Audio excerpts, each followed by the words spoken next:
The Galactic Council's war room buzzed with activity as holographic displays showed the latest battle reports from the Kepler 442 system. Admiral Zeth Kree, a towering Vorthack with 4 arms and chitinous armor naturally grown from his exoskeleton, studied the tactical readouts with growing satisfaction. His species had dominated galactic warfare for over 3 centuries, and today would mark another decisive victory. The human settlement on Kepler 442b continues to resist our advance, reported Commander Veltar, her serpentine form coiled around the central command console. Their defensive positions are well fortified, but nothing our assault mechs cannot breach. Admiral Zeth Kree's mandibles clicked in what passed for laughter among his kind. Humans, he said, his voice carrying the metallic undertone of his species' vocal cords. They fight with such primitive methods. Have you seen their latest tactical deployment? The holographic display shifted to show reconnaissance footage of human defensive positions. Small figures in camouflaged clothing lay prone behind earthworks and in elevated positions, holding long-barreled weapons. Snipers, Commander Veltar hissed with amusement. They actually believe single-shot kinetic weapons can penetrate modern armor plating. How quaint. The other officers in the war room joined in the laughter. General Thakmar, a massive Brutari whose rock-like skin could deflect plasma rounds, slammed his fist on the table with such force that the entire structure shook. My troops are asking permission to remove their helmets during the assault, he rumbled. They claim human weapons cannot even scratch their natural armor. Granted, Admiral Zeth Kree replied without hesitation. Let them enjoy the fresh air while they crush these insects. Perhaps the humans will learn that their primitive projectile weapons belong in museums, not on battlefields. The Galactic Council's military doctrine had evolved far beyond kinetic weapons. Energy shields, plasma cannons, and molecular disruptors had made traditional bullets obsolete centuries ago. When humanity had first been discovered, their reliance on gunpowder and metal projectiles had been met with bewildered amusement by the galactic community. Sir, interrupted communications officer Yixtao, her crystalline form shimmering as data flowed through her transparent body. We're receiving a transmission from the human settlement. They're requesting a ceasefire to discuss terms. Admiral Zeth Kree's 4 eyes focused on the communication console. Put it through. The holographic display flickered and resolved into the image of a human male, probably in his 40s, wearing what appeared to be a simple military uniform devoid of the technological enhancements common among galactic forces. His name appeared as Colonel Marcus Chun, commanding officer of the Kepler 442b Colonial Defense Force. Admiral Zeth Kree, the human began, his voice steady despite the hopeless situation his forces faced. I'm calling to request a 48-hour ceasefire to evacuate our civilian population. The Vorthack Admiral's mandibles clicked rapidly. Colonel Chun, your request is denied. However, I will offer you terms of unconditional surrender. Your people may live as subjects under Galactic Council authority. Colonel Chun shook his head slowly. I'm afraid we can't accept those terms. We'll continue to defend our colony. With what? General Thakmar interjected, his gravelly voice booming through the communication channel. Your antique weapons cannot penetrate modern armor. You might as well throw rocks at our forces. We'll make do with what we have, Chun replied calmly. Colonel Sarah Martinez, our sniper commander, seems particularly confident about our chances. The alien officers erupted in laughter again. Commander Veltar's serpentine body writhed with mirth. Sniper commander? You have an entire command structure dedicated to obsolete weapons? This is even more amusing than we thought. Colonel, Admiral Zeth Kree said, his tone becoming more serious. I admire your species' courage, but this is suicide.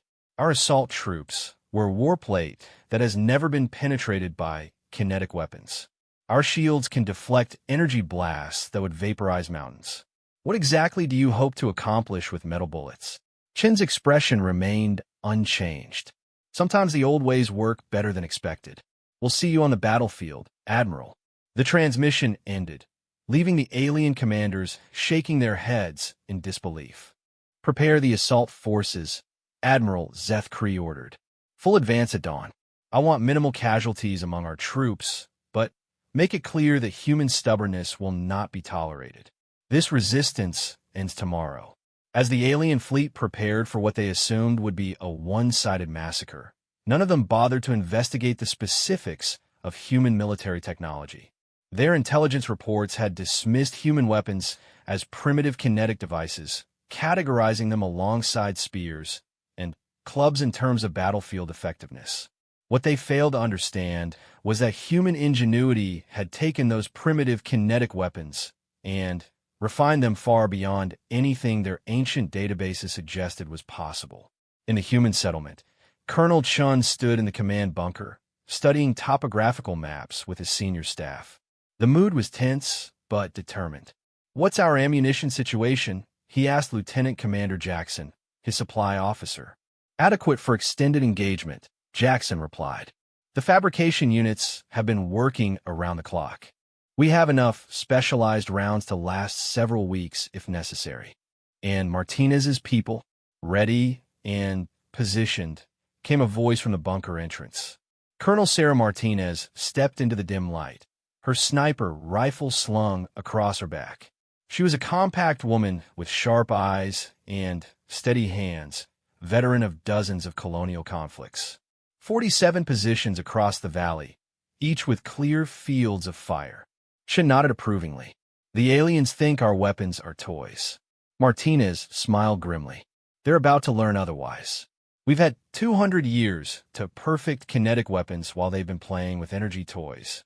Sometimes the simplest solution is the best solution."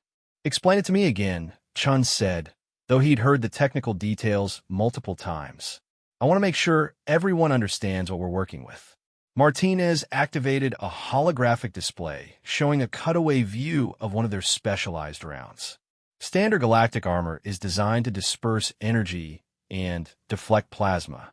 It's incredibly effective against their weapons, but it has the fundamental weakness. It's designed for energy, not mass. She zoomed in on the projectile's construction. "Our rounds use a tungsten carbide core surrounded by titanium aluminum sleeve. When it impacts armor, the sleeve strips away while the core maintains its trajectory and kinetic energy. The armor disperses some of the impact, but kinetic energy follows different physics than plasma bursts." "And our rifles?" "Electromagnetic acceleration combined with chemical propellant. We're pushing these rounds at velocities that would make ancient railguns jealous, but with pinpoint accuracy at extreme range. The aliens' energy weapons are powerful, but they're line-of-sight weapons with limited range and significant power requirements." Colonel Chun studied the tactical display showing alien force positions. "Their scouts' report shows they're planning a direct assault across the valley floor. No flanking maneuvers, no advanced tactics. They're so confident in their armor that they're walking straight into our kill zones. That's what happens when you fight the same way for 3 centuries, Martinez observed. They've forgotten how to adapt to new threats. To them, we're not a threat at all." As night fell over the Kepler 442b settlement, human defenders made final preparations. The aliens had superior numbers, superior technology, and superior firepower by every metric the Galactic Council understood. But they had underestimated the one advantage humanity had always possessed: the ability to find new solutions to old problems. In her elevated position overlooking the main approach to the settlement, Sergeant Lisa Park checked her equipment one final time. Her rifle was a masterpiece of human engineering, combining electromagnetic acceleration with precision optics that could track individual targets at ranges exceeding 2 kilometers. The weapon had been crafted specifically for this moment, designed to solve a problem the galaxy believed was unsolvable. Through her scope, she could see the alien encampment in the distance. Massive forms moved through the darkness, their confidence evident in their casual movements. Tomorrow they would advance across the open ground between their position and the human settlement, secure in the knowledge that no weapon humanity possessed could threaten them. They were about to discover how wrong they could be. As dawn approached, the alien forces began their final preparations. General Thakmar's troops donned their warplate with casual efficiency, the powered armor sealing around their massive frames with barely audible hums. The Brutari general himself wore the most advanced suit in their arsenal, its surfaces gleaming with energy-dispersing compounds and reinforced with materials that had deflected every weapon the galaxy could produce. Remember, he addressed his troops through the communication network. These humans have shown courage, but courage without capability is merely stubbornness.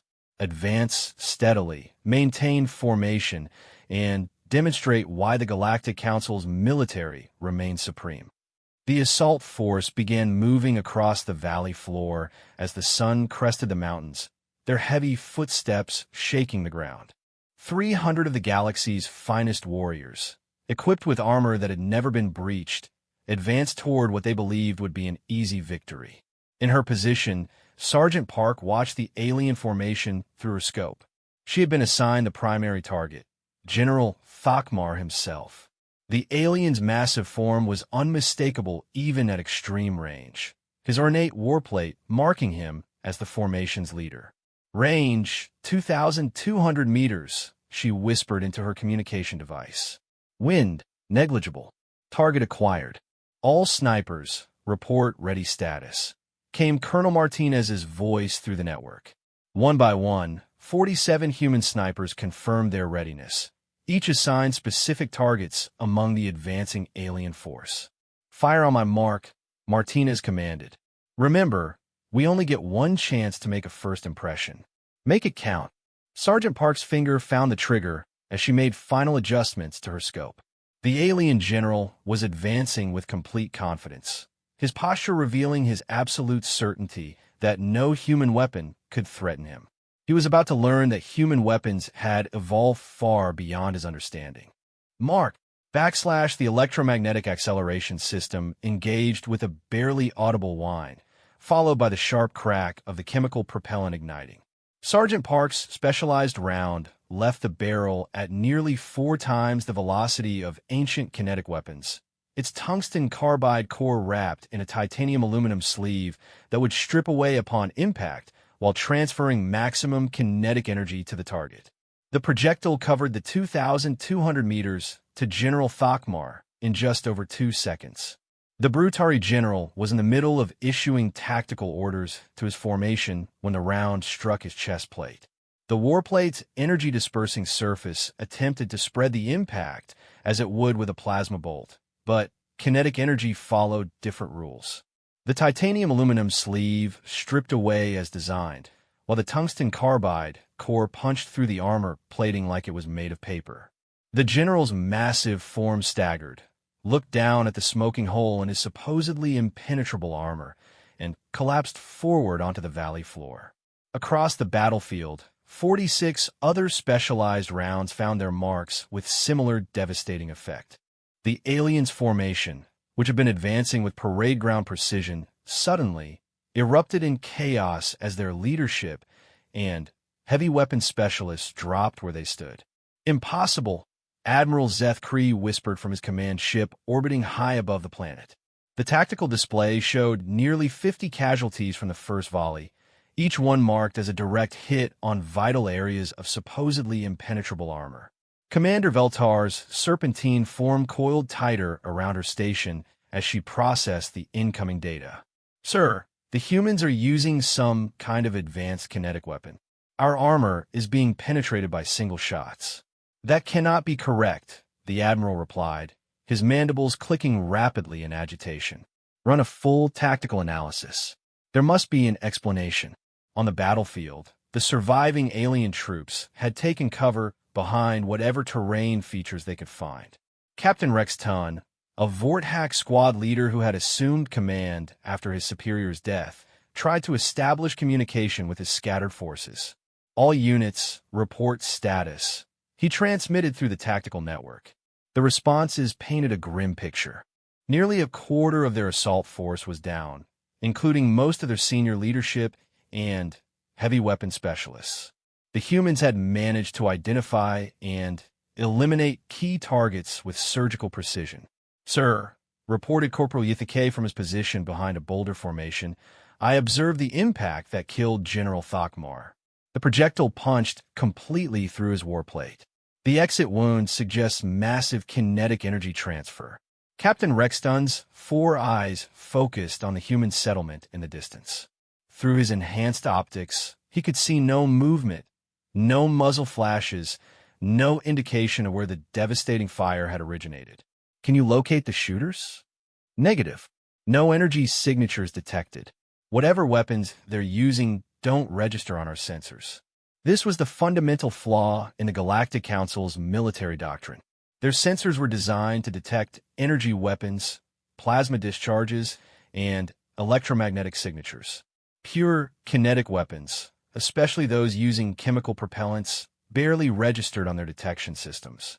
In her elevated position, Sergeant Park was already acquiring her second target. Through her scope, she watched the alien forces attempting to reorganize behind cover. Their tactical doctrine was clearly designed for energy weapon exchanges at close range, not precision kinetic engagement at extreme distance. "Target acquired," she whispered into her communication device. "Enemy officer attempting to coordinate rally point behind rock formation. Range 2,400 meters. "Confirmed," came Colonel Martinez's voice. "All snipers continue target designation protocols. Priority targets are anyone attempting to coordinate resistance or operate heavy weapons." The human sniper corps had been training for this scenario for months. They had studied alien military doctrine, identified weaknesses in their tactical approach, and developed strategies specifically designed to exploit those weaknesses. While the galactic forces relied on overwhelming firepower and superior technology, humans had developed precision and patience. Sergeant Park's second shot found its mark with the same devastating effect as the first. The alien officer attempting to rally his troops behind the boulder formation suddenly pitched forward, a smoking hole in his warplate marking where the tungsten carbide core had punched through. Across the battlefield, the systematic elimination continued. Human snipers worked in coordinated pairs, with one shooter engaging targets while the other provided overwatch and target designation. Their positions had been carefully chosen to provide overlapping fields of fire while remaining concealed from alien sensors. The aliens' technological superiority was becoming a liability. Their reliance on energy weapons and sensor-guided targeting systems had made them vulnerable to an enemy that fought with completely different methods. They were trying to fight a precision engagement using tactics designed for close-range energy exchanges. "Sir," Communications Officer Yixtao reported to Admiral Zeth Kree, "we're receiving casualty reports from multiple units. Human fire is extremely accurate and appears to be coming from concealed positions at extreme range." The Admiral's 4 arms gestured in frustration as he studied the tactical display. Red markers indicated fallen troops, and the pattern showed that the humans were systematically targeting leadership and specialists. "What is the effective range of these human weapons?" "Unknown, sir. Our longest-range casualty report comes from a position over 2.5 kilometers from the human settlement. That exceeds the effective range of any kinetic weapon in our databases." "Then, update the databases," Admiral Zeth Kree snapped. "Clearly our intelligence on human capabilities is inadequate." The problem was deeper than inadequate intelligence. The Galactic Council's military had become so focused on energy weapon technology that they had forgotten the fundamental principles of kinetic warfare. Energy weapons were powerful and impressive, but they were also limited by line-of-sight requirements, power consumption, and environmental factors. Kinetic weapons, while seemingly primitive, offered advantages that the aliens had never bothered to consider. On the battlefield, Captain Rexton made a tactical decision that would prove costly. Unable to locate the human snipers, and seeing his force being systematically eliminated, he ordered a rapid advance toward the human settlement. "All units, maximum speed advance to close engagement range," he transmitted. Once we reach their defensive positions, their long-range advantage will be neutralized. It was sound tactical thinking based on conventional galactic warfare doctrine. Energy weapons were most effective at close range, and alien forces were trained to close distance quickly to bring their superior firepower to bear. But this situation was far from conventional. The alien forces broke cover and began a rapid advance across the remaining open ground toward the human settlement. Their powered armor allowed them to move with surprising speed, and their plan was to close the distance before the humans could eliminate too many more of their number.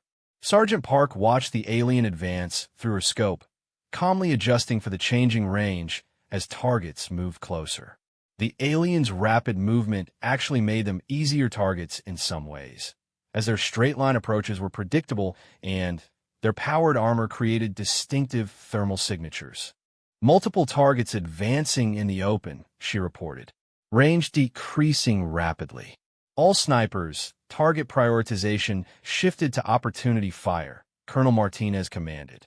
Take targets of opportunity as they present themselves. The human snipers adapted their tactics to the changing battlefield conditions. Instead of carefully selected precision shots at extreme range, they began engaging targets rapidly as the aliens closed distance. Their weapons' superior range and accuracy allowed them to maintain effective fire even against moving targets. The aliens discovered that closing distance brought its own problems. While they moved out of the humans' extreme range advantage, they also moved into range of additional human weapons. The settlement's defensive positions erupted with fire from electromagnetic rifles, advanced machine guns, and directed energy weapons that the humans had carefully concealed during the initial engagement. Captain Rexton realized too late that the human settlement was far more heavily defended than their intelligence had suggested. The sniper fire that had devastated their formation was only the opening phase of a carefully planned defensive strategy. Fall back to defensive positions, he ordered, but the command came too late from many of his troops. The open ground between the alien starting positions and the human settlement had become a killing field where superior alien technology meant nothing against superior human tactics and preparation. Admiral Zeth Kree watched the tactical display in growing horror as his assault force was systematically destroyed. The red markers indicating casualties now outnumbered the blue markers representing effective troops by a significant margin. Sir, General Thokmar's replacement reported from the surface. We need immediate tactical support. The humans have weapons and capabilities not indicated in any intelligence reports. What are you requesting? The Admiral asked. Orbital bombardment, sir. Ground assault is proving ineffective against human defensive positions. Admiral Zeth Kree's mandibles clicked in frustration. Orbital bombardment would ensure victory, but it would also destroy the human settlement and eliminate any opportunity to capture human technology for study. The very weapons that were destroying his ground forces might represent significant advancement in kinetic warfare that the Galactic Council needed to understand. Negative on orbital bombardment, he decided. Withdraw remaining ground forces to minimum safe distance and prepare for extended siege operations. The order reached Captain Rexton as he was coordinating the retreat of his remaining troops. Of the 300 elite warriors who had begun the assault that morning, fewer than 150 remained combat effective. The humans had achieved a casualty rate that was unprecedented in modern galactic warfare. All units, execute tactical withdrawal to defensive positions, he transmitted. Maintain spacing and use available cover. The withdrawal was almost as costly as the advance had been. Human snipers continued to engage targets of opportunity, and the aliens discovered that their tactical doctrine provided no effective counter to an enemy that could engage them accurately at ranges where they couldn't even see muzzle flashes. Sergeant Park continued engaging targets as the aliens fell back, her specialized ammunition proving devastatingly effective against alien armor at any range. Each shot was carefully aimed, precisely delivered, and almost universally fatal. The tungsten carbide cores punched through alien warplate as easily at 1,500 meters as they had at 2,500 meters. As the sun reached its zenith, the battlefield fell quiet except for the occasional crack of a sniper rifle as human marksmen eliminated any alien who showed himself in the open. The first major engagement between human colonial forces and Galactic Council military had ended in a complete human victory. In the command bunker, Colonel Chun studied the casualty reports with satisfaction. His forces had suffered exactly 0 fatalities and only minor injuries from alien return fire. The enemy had lost over half their assault force, including all senior leadership and most specialist troops. "What's our ammunition status?" he asked Lieutenant Commander Jackson. "Excellent, sir. We've expended less than 15% of our specialized sniper ammunition. The fabrication units can replace what we've used within 6 hours." Colonel Martinez entered the bunker, her sniper rifle still slung across her back. "The aliens have withdrawn to defensive positions approximately 5 kilometers from our perimeter. They appear to be establishing a siege perimeter." "Let them," Chin replied. "Every day they spend trying to figure out how to defeat our weapons is another day for reinforcements to arrive from Earth." What the aliens didn't know was that Kepler 442b was not just a colonial settlement. It was also a testing ground for advanced human military technology, specifically designed to evaluate new kinetic weapons against potential alien threats. The Sniper Corps, under Colonel Martinez's command, represented the most advanced marksmen in human space, equipped with weapons that have been developed specifically to counter alien military advantages. The Galactic Council had laughed at human snipers, dismissing them as primitives with obsolete weapons.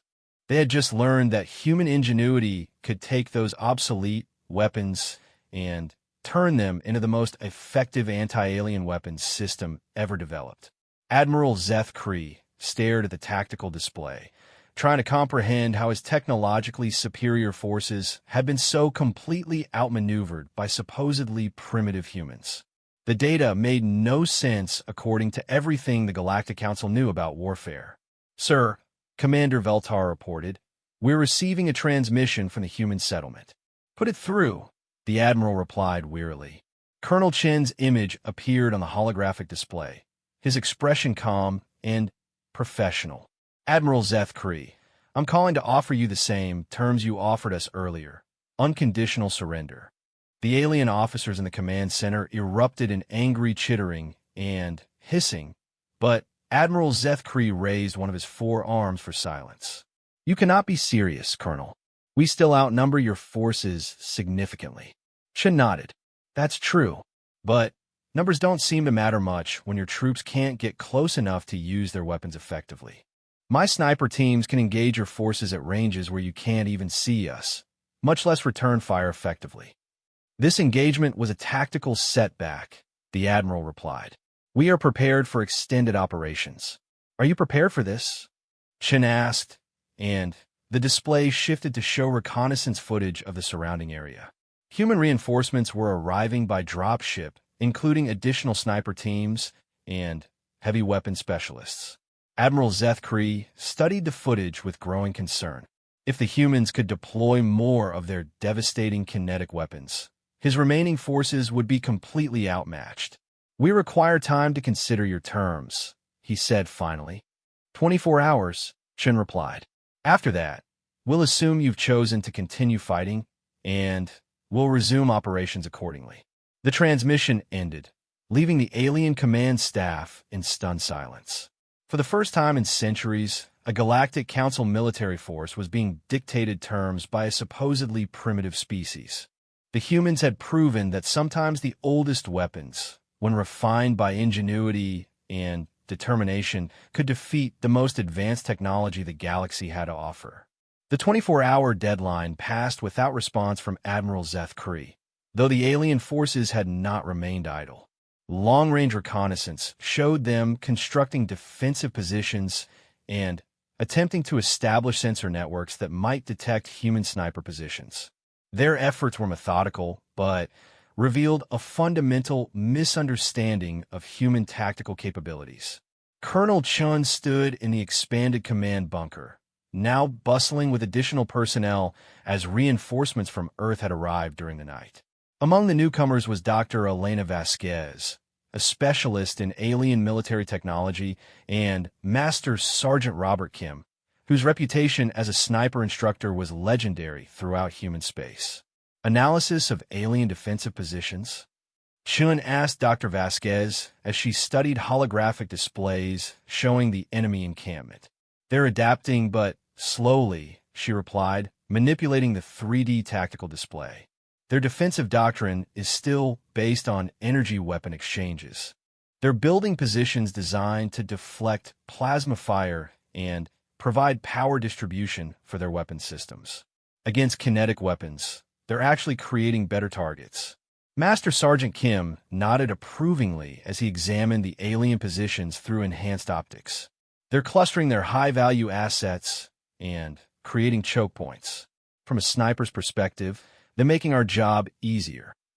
Colonel Martinez joined the group, having returned from positioning the newly arrived sniper teams. 47 additional marksmen deployed and ready. The aliens now face 94 sniper positions with overlapping fields of fire covering every approach to our settlement. What's our intelligence on alien reinforcements? Chun asked. Significant, Dr. Vasquez replied, her expression serious. Admiral Zeth Kree has requested additional ground forces, including specialized armor units and siege equipment. However, their nearest reinforcements are 6 days away, and they're requesting guidance from Galactic Council Military Command on how to counter human kinetic weapons. This last piece of information was particularly significant. The Galactic Council's military doctrine had become so standardized around energy weapons that they had no established protocols for dealing with advanced kinetic threats. Human intelligence suggested that no Council military force had faced effective kinetic weapons in over 2 centuries. They're learning, though, Colonel Martinez observed. Their latest reconnaissance attempts show they're trying to map our sniper positions using thermal and electromagnetic sensors. Let them try, Master Sergeant Kim replied with confidence. Our positions are thermally masked, and kinetic weapons don't produce the electromagnetic signatures their sensors are designed to detect. They're using the wrong tools for the job. Colonel Chun studied the tactical situation with satisfaction. The aliens' technological superiority was actually working against them. Their advanced sensors, designed to track energy weapons and powered systems, were nearly useless against human snipers using chemically propelled kinetic weapons and passive concealment techniques. Sir, interrupted Communications Officer Torres, we're receiving a priority transmission from Earth Command. The holographic display activated, showing the image of Admiral Sarah Chun, the Colonel's sister and commander of Earth's Deep Space Fleet. Her expression was serious but pleased. Marcus, congratulations on your tactical success. However, the situation has become more complex. Galactic Council forces are mobilizing throughout the sector in response to your engagement. They're treating this as a significant military threat rather than a minor colonial resistance. Colonel Shenfoned, what's our strategic situation? Mixed, Admiral Chun replied. The Council is demanding explanations for how human primitive weapons defeated their advanced forces. They're also requesting immediate surrender and access to our weapons technology. On the positive side, several neutral species are expressing interest in establishing formal diplomatic relations with humanity. And our response? Continue holding your position. The Council needs to understand that humanity is not the primitive species they assumed we were. Your tactical success has opened opportunities for broader negotiations, but only if we can demonstrate that our capabilities are consistent and scalable. Dr. Vasquez leaned forward. Admiral, what's our intelligence on Council military doctrine? Are they likely to adapt their tactics? That's the interesting question, Admiral Chun replied. Initial reports suggest significant debate within Council leadership. Some factions want to escalate with orbital bombardment or exotic weapons. Others are advocating for tactical adaptation and study of human capabilities. And the third option, Colonel Chen asked, recognizing his sister's analytical approach. Negotiated settlement. There are council members who believe that humanity represents a valuable military ally rather than a threat to be eliminated. Your demonstration of kinetic warfare effectiveness has impressed them. The implications were significant. If the Galactic Council recognized human military capabilities as legitimate rather than primitive, it could fundamentally change humanity's position in galactic politics. Instead of being treated as a client species, humans might be accepted as equals. Our orders? Colonel Chen asked. Hold your position, continue demonstrating tactical superiority, but avoid unnecessary escalation. We want to show strength without appearing aggressive. The galaxy needs to see that human weapons are advanced, not primitive, and the human tactics are innovative, not desperate. The transmission ended, leaving the command staff to consider their expanded mission. What had begun as a colonial defense operation had become a demonstration of human military capabilities for the entire galaxy. Sir, Master Sergeant Kim said thoughtfully, if we're putting on a demonstration, we should make it educational. Colonel Chen raised an eyebrow. Explain. The aliens are trying to adapt their tactics to counter our capabilities, but they're working from flawed assumptions. What if we help them understand exactly what they're facing? Dr. Vasquez smiled. Aggressive transparency. Show them not just that our weapons work, but how they work and why their countermeasures are ineffective. Colonel Martinez nodded approvingly. It would also demonstrate confidence. We're not hiding our capabilities because we're afraid of them being countered. We're revealing them because we're confident in their superiority. The strategy that emerged over the next few hours was unprecedented in galactic warfare. Humanity would conduct an educational demonstration of kinetic warfare for the benefit of alien observers. Rather than concealing their tactics, they would reveal them in detail while simultaneously proving their effectiveness. Communications. Colonel Chun ordered, establish contact with Admiral Zeth Kree. The alien admiral's image appeared on the display, his four eyes showing clear signs of stress and confusion. The past day had been spent trying to develop countermeasures for human weapons, with limited success. Admiral, Colonel Chen began, I understand you're having difficulty developing effective tactics against our defensive positions. Admiral Zeth Kree's mandibles clicked in irritation. Colonel Chun, your weapons appear to violate several established principles of kinetic warfare. Our analysts cannot determine how you're achieving such extreme range and accuracy with primitive projectile systems. They're not primitive, Chen replied calmly. They're advanced kinetic weapons designed specifically to counter energy-based defensive systems. Would you like a detailed explanation? The Admiral's four eyes focused intently on the display. You would reveal your tactical advantages? Why not? Understanding how our weapons work won't help you counter them.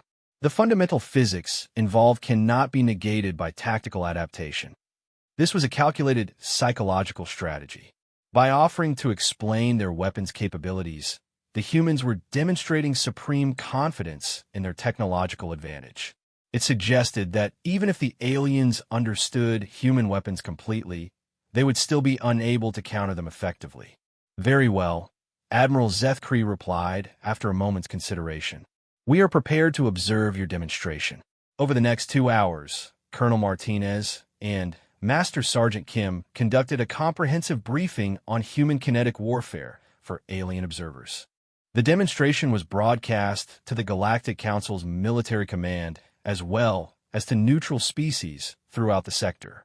Traditional kinetic weapons fire projectiles using chemical propellants, Martinez explained, using holographic displays to illustrate the concepts.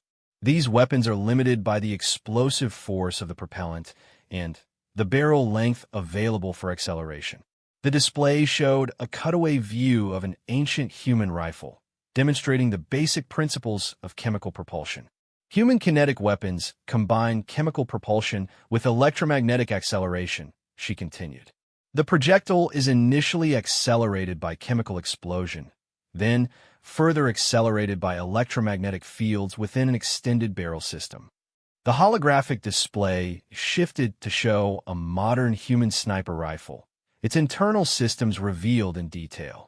The aliens could see the complex electromagnetic coils that provided additional acceleration beyond what chemical propellants alone could achieve. This allows us to achieve muzzle velocities approaching 10% of light speed, Master Sergeant Kim added. At these velocities, kinetic energy transfer becomes devastating against any material target. Admiral Zeth Kree leaned forward in his command chair.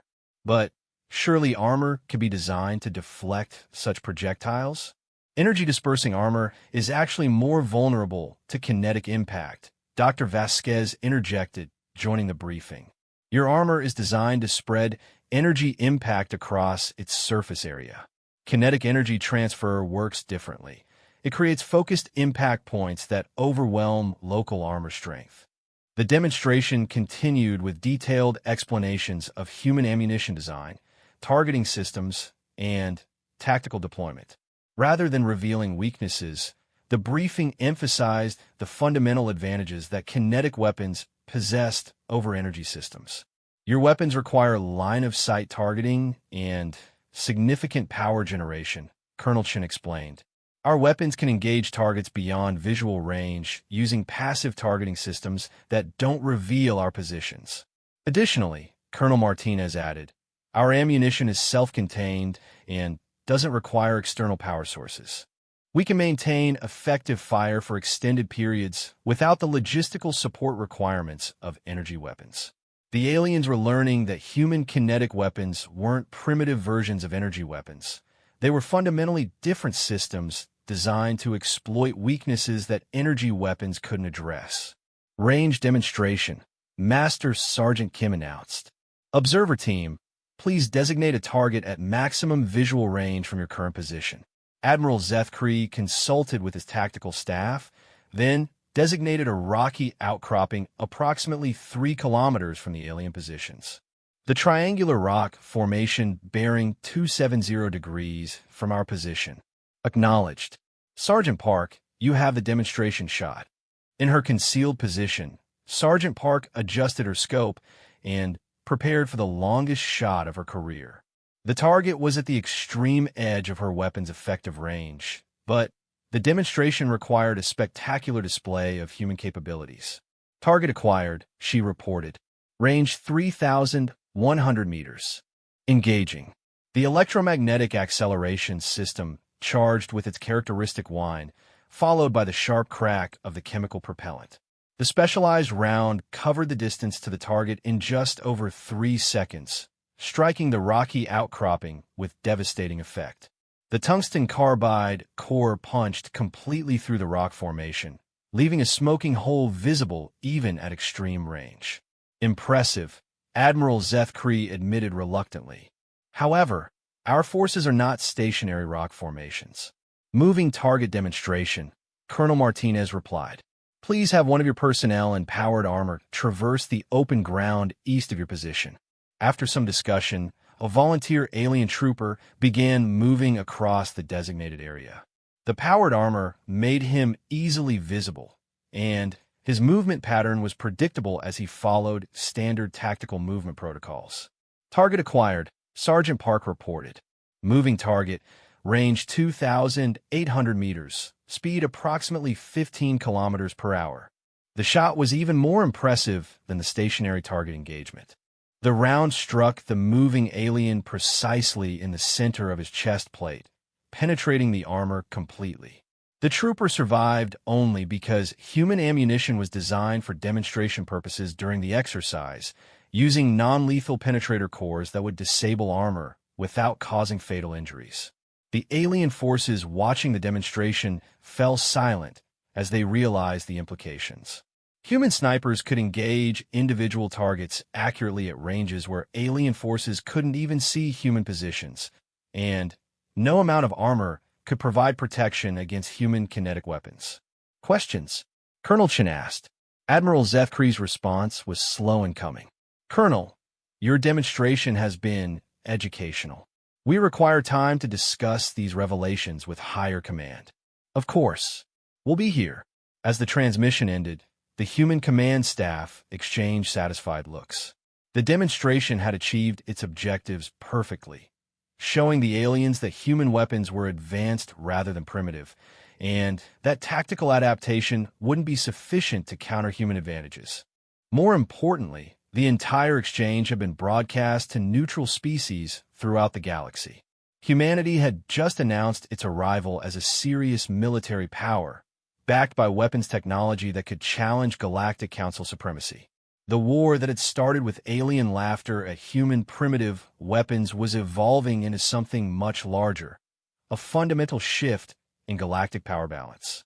The Galactic Council's emergency session convened in the massive crystalline chambers of the Central Nexus, with representatives from 47 species attending via holographic projection.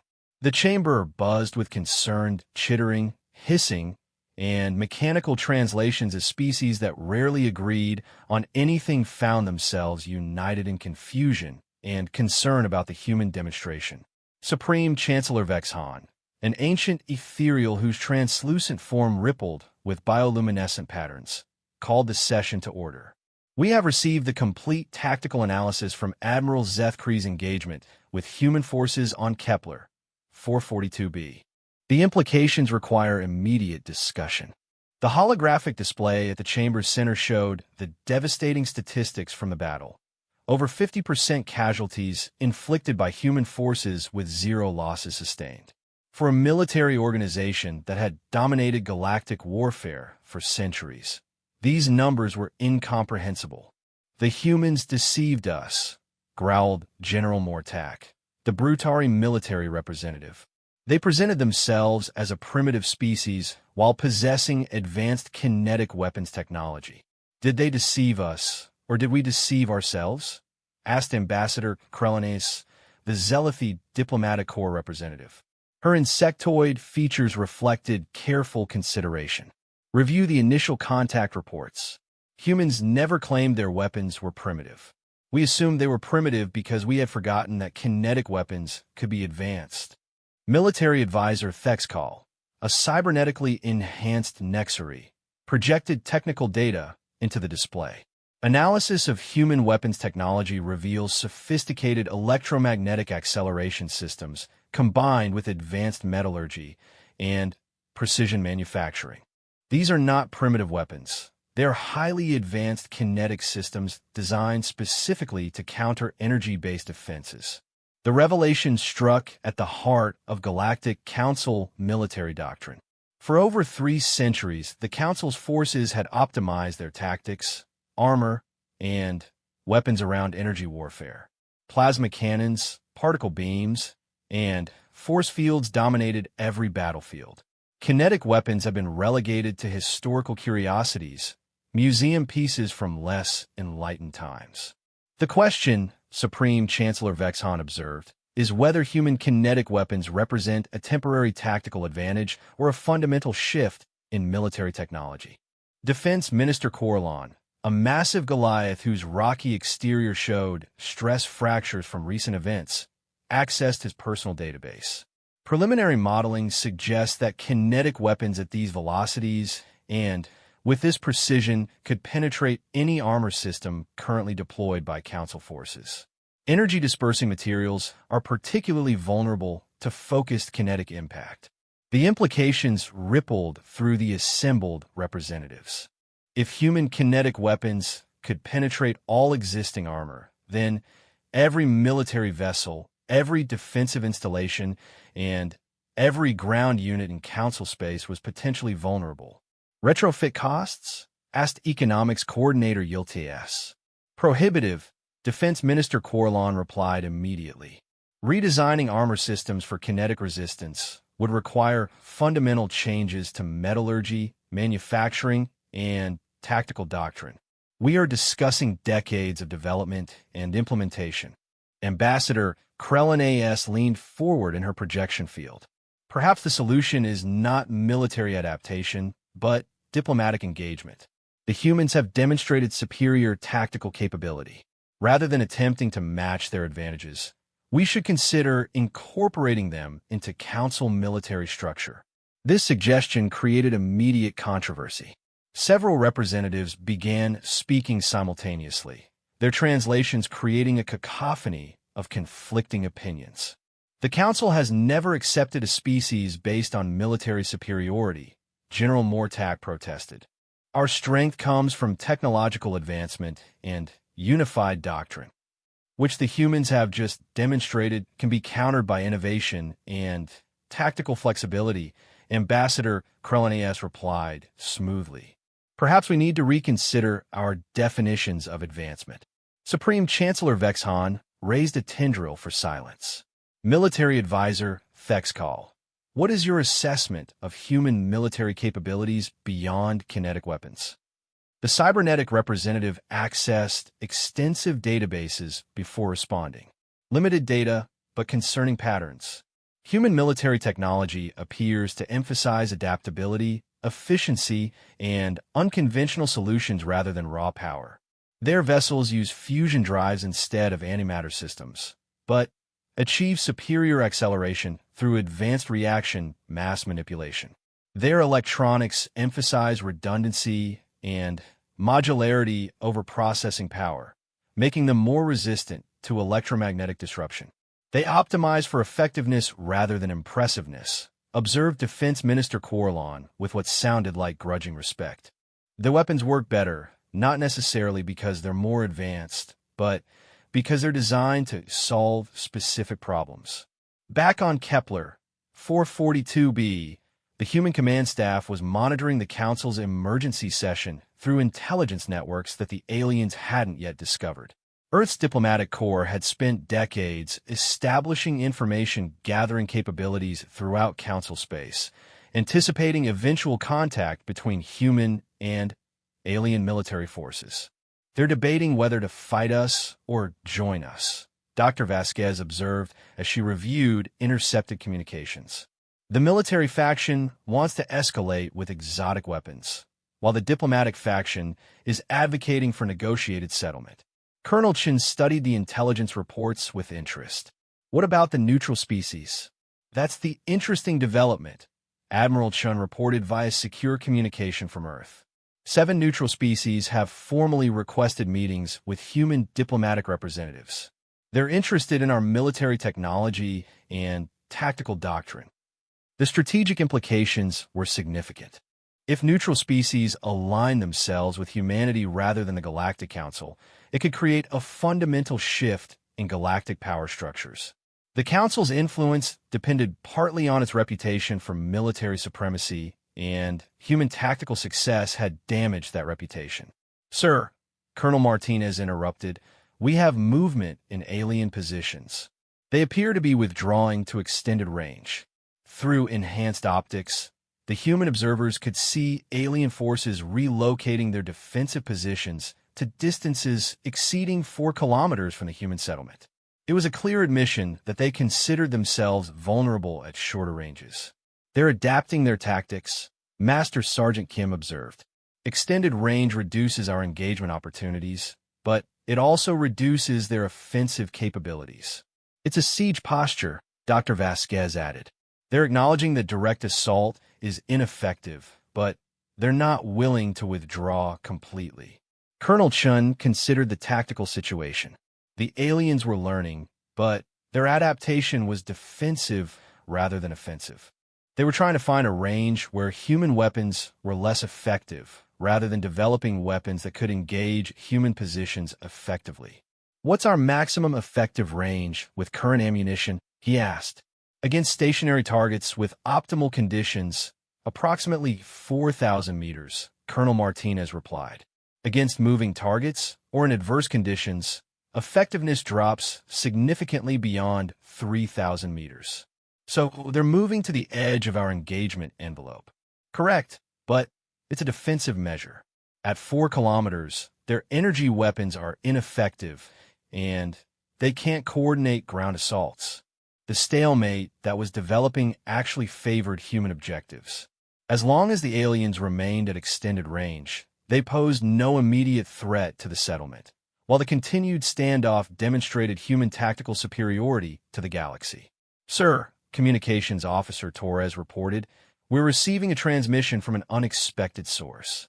The holographic display activated to show a completely unfamiliar alien species. The being appeared insectoid, but with crystalline features, suggesting either cybernetic enhancement or natural mineral structures. "Greetings, human military commander," the being said in accented but clear English.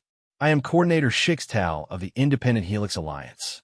We have observed your tactical engagement with Council forces with great interest." Colonel Chun had heard of the Helix Alliance, a collection of species that maintained independence from Galactic Council authority while avoiding direct confrontation. They occupied systems on the galactic periphery and were known for technological innovation and diplomatic flexibility. "Coordinator Shixtal, how may we assist you?" "We wish to propose a formal military cooperation agreement. Your kinetic weapons technology addresses tactical problems we have long faced in defending against Council expansion. We offer advanced manufacturing capabilities, exotic materials, and strategic intelligence in exchange for technological cooperation." The proposal was significant beyond its immediate military implications. The Helix Alliance represented 12 independent species with substantial industrial capacity and technological expertise. A military cooperation agreement would provide humanity with allies, resources, and strategic depth. Such an agreement would require approval from Earth Command. Colonel Chun replied carefully. "Understood. We are prepared to offer immediate tactical support for your current situation as a demonstration of good faith." "What kind of tactical support?" "Orbital reconnaissance platforms, communications enhancement, and defensive systems deployment. We have been monitoring Council military communications and can provide real-time intelligence on their tactical planning." Colonel Chin glanced at Dr. Vasquez, who nodded approvingly. Additional intelligence and defensive capabilities would strengthen their position significantly. "We would welcome such assistance, pending Earth Command approval for broader cooperation." "Excellent. Helix Alliance vessels are currently 3 hours from your position. We will establish discrete orbital overwatch and begin intelligence sharing immediately." The transmission ended, leaving the human command staff to consider the rapidly evolving strategic situation. What had begun as a colonial defense operation was becoming the foundation for a new alliance structure that could challenge Council dominance. "Sir," Dr. Vasquez said thoughtfully, "the Helix Alliance isn't the only group that's been watching our engagement. Intelligence suggests that at least 6 other independent factions are considering similar proposals." The implications were staggering. Human tactical success was catalyzing the formation of an anti-Council coalition based on military cooperation and technological exchange. Species that had remained neutral or submitted to Council authority were reconsidering their positions based on human demonstrations of effective resistance. "What's Council leadership's response to these developments?" Colonel Chun asked. "Mixed signals," Admiral Chun reported from Earth. "The military faction is preparing for escalated engagement, possibly including exotic weapons deployment. The diplomatic faction is accelerating negotiation proposals. But there's a third faction that's advocating for complete withdrawal from human space." "Withdrawal?" "They're arguing that humanity represents a fundamental threat to Council military doctrine that cannot be countered through tactical adaptation. Better to establish defensive boundaries and avoid direct confrontation." This was perhaps the most significant development of all. If a substantial portion of Council leadership concluded that human military capabilities were insurmountable, it would represent a complete reversal of galactic power dynamics. The sound of approaching aircraft interrupted the discussion. Through the command bunker's optical systems, they could see sleek vessels approaching from orbit, the promised Helix Alliance support arriving ahead of schedule. "Incoming transmission from Alliance vessels," Torres reported. The display showed a new alien representative, this one clearly cybernetic with mechanical components integrated into organic structures. "Human Command, This is Fleet Coordinator Rix Van aboard the Alliance vessel Quantum Resonance. We are deploying defensive platforms and establishing orbital reconnaissance coverage. Intelligence packages are being transmitted to your communication systems now. The intelligence data that began flowing into human systems was comprehensive and current. Council military communications, tactical planning sessions, reinforcement schedules, and strategic assessments, all of it providing unprecedented insight into alien military capabilities and intentions. According to this intelligence, Dr. Vasquez reported as she reviewed the data streams, Council reinforcements include exotic weapons platforms designed specifically to counter kinetic weapons. What kind of exotic weapons? Colonel Martinez asked. Gravitational distortion systems, temporal displacement fields, and quantum disruption arrays. Weapons that don't rely on energy or kinetic impact for effectiveness. Master Sergeant Kim studied the technical specifications with professional interest. Weapons designed to affect space-time rather than matter directly. Interesting approach, but they'll have their own limitations. Range limitations, Dr. Vasquez confirmed. These exotic weapons require enormous power generation and have extremely limited effective range. They're designed for close engagement against specific targets, which means the aliens will have to close distance to use them effectively, Colonel Chen observed. That plays to our tactical advantages. The tactical situation was evolving rapidly, but the fundamental dynamics remained unchanged. Human weapons were designed for precision engagement at extreme range, while alien weapons, even exotic ones, required close engagement for effectiveness. As long as humans could prevent aliens from closing distance, their tactical advantages would persist. But the broader implications extended far beyond the immediate tactical situation. The galaxy was watching, and human success was inspiring resistance movements throughout Council space while attracting potential allies who had previously remained neutral. The war that had started with alien laughter at human primitive weapons was becoming a catalyst for fundamental change in galactic politics and military doctrine. The Council's exotic weapons arrived exactly 72 hours after the Helix Alliance established orbital overwatch. The massive vessels that dropped from hyperspace bore little resemblance to conventional warships. Their organic curves and crystalline structures housing weapon systems that manipulated fundamental forces of the universe rather than projecting energy or matter. Admiral Zeth Kree stood in the command center of the lead vessel, the inevitable conclusion, studying tactical displays that showed gravitational distortion fields, temporal displacement generators, and quantum disruption arrays coming online. These weapons have been drawn from the most classified research facilities in Council space, systems so advanced and dangerous that they had never been deployed in actual combat. Weapons status? He asked Technical Coordinator Velnix, a being whose crystalline form interfaced directly with the exotic systems. All arrays operational. Gravitational distortion can target individual humans at ranges up to 500 meters. Temporal displacement can create localized time distortions affecting areas up to 50 meters in diameter. Quantum disruption can destabilize matter at the subatomic level within direct line of sight.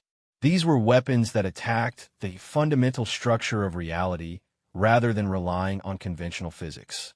Against them, human kinetic weapons should be completely ineffective, and human defensive positions should offer no protection whatsoever.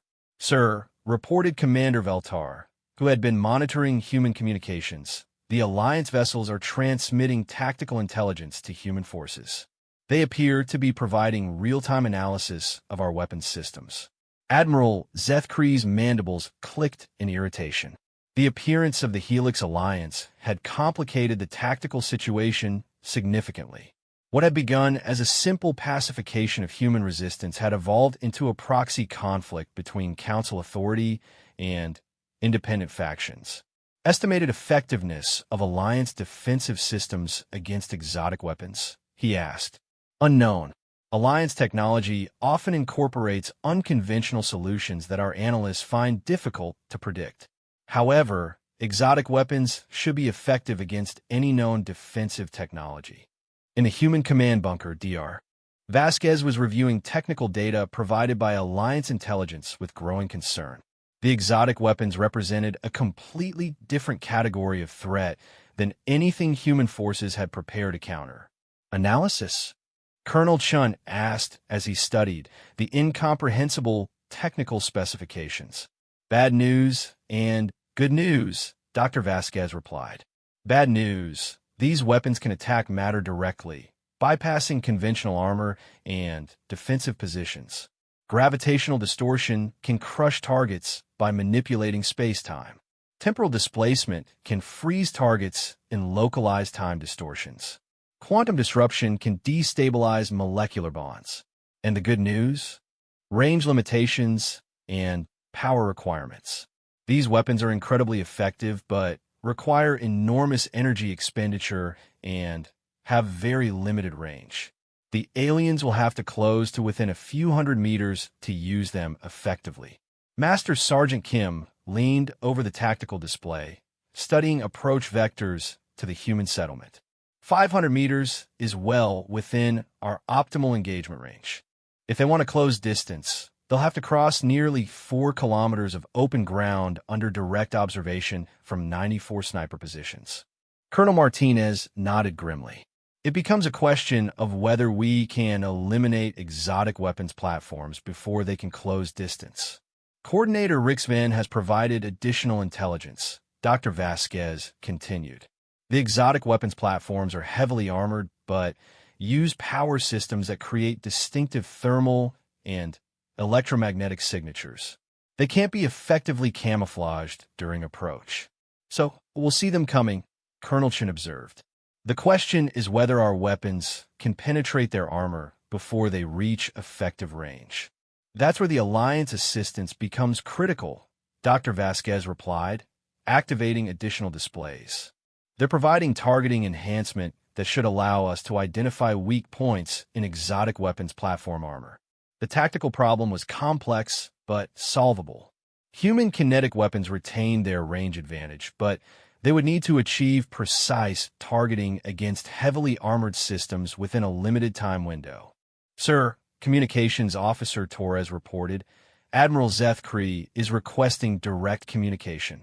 The alien admiral's image appeared, his 4 eyes showing determination mixed with frustration.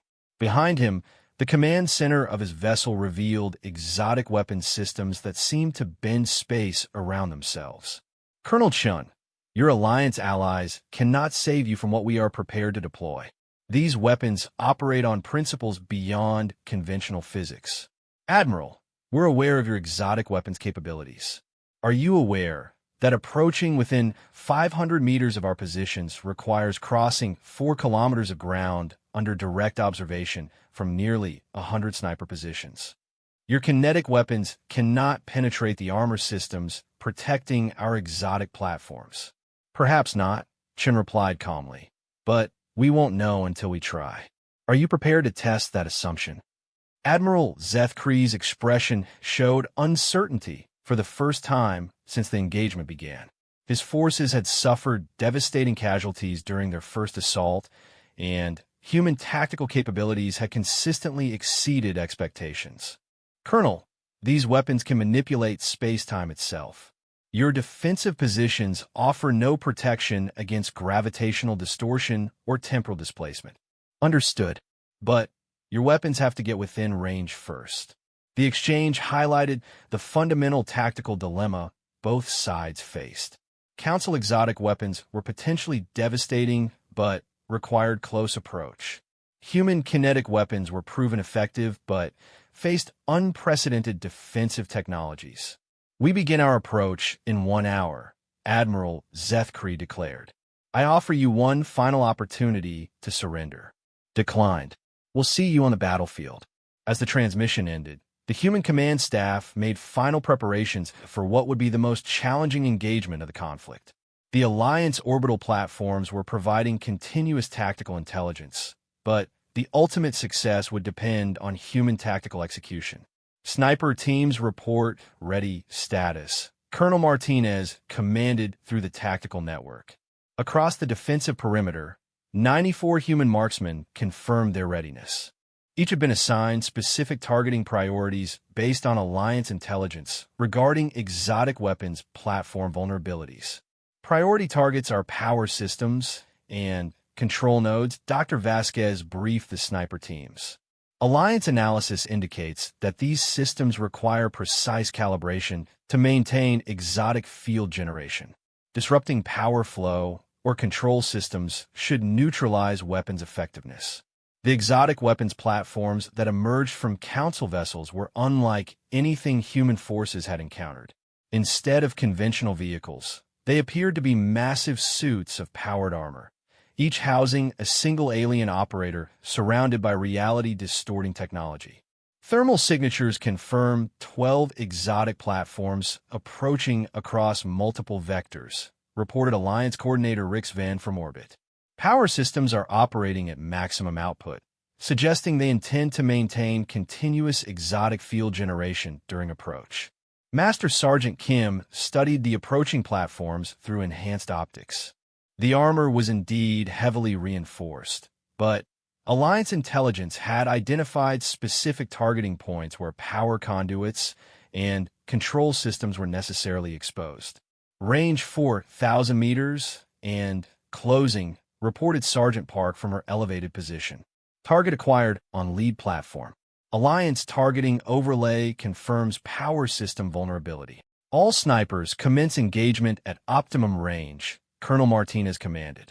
Priority is neutralizing exotic weapons before they reach effective deployment range. The first volley of human fire engaged the exotic platforms at 3,800 meters, well beyond the effective range of any conventional galactic weapon. The tungsten carbide penetrators struck with devastating kinetic energy, but the platform's armor proved more resistant than any previous alien technology. Hits confirmed, but armor is holding, reported Sergeant Park. Switching to enhanced penetrator rounds. The human forces had prepared for this possibility. Enhanced penetrator rounds used depleted uranium cores surrounded by tungsten sleeves, designed to defeat the heaviest armor through pure kinetic energy transfer. Second volley, enhanced rounds, Colonel Martinez ordered. The results were dramatically different. Enhanced penetrators punched through exotic platform armor with devastating effect, disrupting power systems and control nodes exactly as Alliance intelligence had predicted. Multiple platforms neutralized, reported Master Sergeant Kim. Exotic field generation appears to be extremely vulnerable to power system disruption. Of the 12 platforms that had begun the approach, 7 were eliminated before reaching 2,000 meters from human positions. The remaining 5 platforms attempted to accelerate their approach, but their exotic fields created electromagnetic distortions that made them even more visible to human targeting systems. Remaining platforms attempting rapid approach, Dr. Vasquez reported. But their exotic field generation is creating targeting solutions for our fire control systems. The final 5 platforms were eliminated at ranges between 800 and 1,200 meters from human positions. None of the exotic weapons achieved effective deployment range. Admiral Zeth Kree watched the destruction of his most advanced weapons with growing comprehension that the tactical situation had fundamentally shifted. Human kinetic weapons had proven effective against every defensive system the Council could deploy, while human tactical doctrine consistently exploited weaknesses in alien military thinking. Sir, Technical Coordinator Velnix reported, all exotic platforms have been neutralized. Human weapons achieved precise targeting of critical systems despite our armor protection. How is this possible? Analysis suggests that human tactical intelligence has identified specific vulnerabilities in our systems. Their weapons are not randomly penetrating our armor. They're specifically targeting points where our exotic field generators require external connections. The implications were staggering. Not only did humans possess superior kinetic weapons, but they also possessed intelligence capabilities that allowed them to identify and exploit weaknesses in the most advanced Council technology. Sir, Commander Veltar added, "We are receiving communications from multiple council factions demanding immediate withdrawal from human space." On what authority? Emergency session of the Galactic Council. They have concluded that continued military engagement with humans poses unacceptable risks to Council military assets and galactic stability. Admiral Zeth Kree realized that the engagement had evolved far beyond its original parameters. What had begun as a simple pacification of colonial resistance had become a demonstration of fundamental weaknesses in Council military doctrine. "Open a channel to Colonel Chun," he ordered reluctantly. The human colonel's image appeared, his expression professional but satisfied. "Admiral Zeth Kree. Colonel Chun, the Galactic Council has ordered immediate cessation of military operations against human forces. We are prepared to discuss formal recognition of human territorial sovereignty." "An excellent decision, Admiral. We're prepared to discuss broader diplomatic relations as well. That will be negotiated at higher levels. For now, my forces are withdrawing to minimum safe distance pending arrival of diplomatic teams." The transmission ended, but its implications resonated throughout the galaxy. For the first time in over 3 centuries, Galactic Council military forces had been comprehensively defeated by a previously unknown species using weapons and tactics that Council doctrine had dismissed as primitive. The Helix Alliance vessels moved to escort positions around human space, establishing a clear message that humanity now enjoyed the protection of independent factions. Other neutral species began announcing their intention to establish diplomatic relations with humanity, creating a cascade of alliance building that would reshape galactic politics. In a human command bunker, Colonel Chun received a priority communication from Earth Command. Admiral Chen's image appeared, her expression showing both pride and concern. "Marcus, congratulations on your tactical success. However, the strategic situation is now extremely complex. We're receiving diplomatic overtures from 17 different species, military cooperation proposals from 8 independent factions, and demands for technological sharing from multiple sources. What are our strategic objectives moving forward? Establish humanity as a recognized galactic power while avoiding overcommitment to any single faction. Your demonstration has proven that human military capabilities are legitimate, but we need to leverage that success into lasting diplomatic and strategic advantages. The war that had started with alien laughter at human snipers had ended with humanity emerging as a significant galactic power. Human kinetic weapons had proven themselves against every level of alien technology, while human tactical doctrine had consistently outmaneuvered opponents with supposedly superior resources. More importantly, the engagement had demonstrated that technological advancement could take many forms. While the Galactic Council had pursued energy weapons and exotic technologies, humans had refined kinetic systems to levels of effectiveness that surpassed more advanced alternatives. The galaxy would never again dismiss human weapons as primitive, and the tactical lessons learned on Kepler 442b would influence military doctrine throughout civilized space for generations to come. As the alien forces withdrew and diplomatic teams prepared for complex negotiations, one fact had become clear to every observer. Humanity had announced its arrival as a galactic power through the simple expedient of proving that sometimes the oldest weapons, refined by ingenuity and determination, could defeat the most advanced technology the universe had to offer. The humans had stopped laughing at alien technological superiority. Now, it was the aliens' turn to stop laughing at human military capabilities. The sniper war was over, but the diplomatic revolution it had sparked was just beginning.